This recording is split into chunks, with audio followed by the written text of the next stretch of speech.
ជំរាបសួរនិងសូមគោរពដល់ពុកម៉ែបងប្អូនទាំងអស់គ្នាដែលចូលមកកាន់ Channel របស់ Admin ដើម្បីទស្សនាវីដេអូតម្រុយឆ្នោតខ្មែរ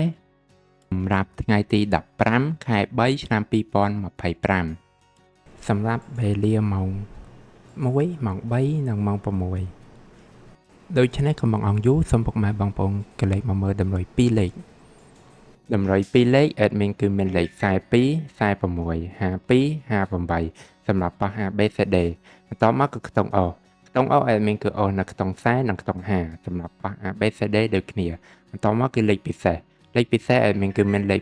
277គុណ456គុណនិង824គុណ